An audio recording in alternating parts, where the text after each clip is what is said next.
শান্তিপ্রিয় দেশ ফিনল্যান্ডে একসঙ্গে এত মানুষ দেখার সুযোগ নেই খুব একটা।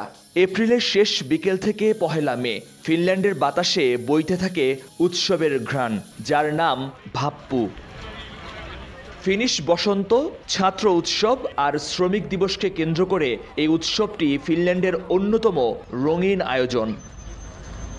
বিশ্ববিদ্যালয়ের ছাত্রছাত্রী থেকে শুরু করে পরিবারের সবাই একসঙ্গে মেতে ওঠেন এই উৎসবের আমেজে। শহরের পার্কগুলোতে জড়ো হতে থাকেন হাজারো মানুষ।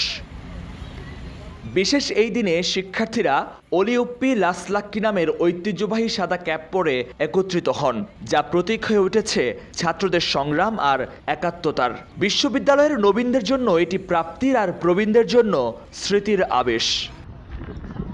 মেলা জমে বাল্টিক সাগরের তীরে, আয়োজন থাকে বোট ট্রিপের। পার্কে পার্কে শুরু হয় পিকনিক। পরিবার, বন্ধু আর প্রতিবেশীরা একত্রিত হন এদিন। ঐতিহ্যবাহী পানীয় সিমা আর টেপ্পাল্লা ডোনাট এই দিনের অবিচ্ছেদ্য অংশ। মহিউদ্দিন মধু, সময় সংবাদ, ফিনল্যান্ড।